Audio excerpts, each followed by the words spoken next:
сме на една рекийка с една хубава салатка от яйца, маслинки, кашкавал и печено сиренце. След това една супичка от риба и основното ще ни бъде едни яйчица по панагюрски, но без сиренце. Не забравяме люто. Другото, което е от към основните, препечен хляб имаме с лучец, една рибка, малко пържен боб.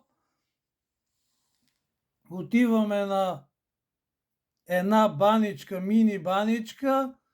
Имаме плодове, имаме халвичка, приятели. То трябва да е бяла халва, но каквото дал Господ това.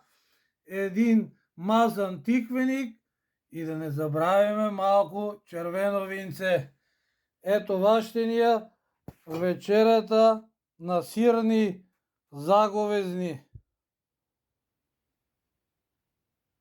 Какво дал Господ, това ще бъде.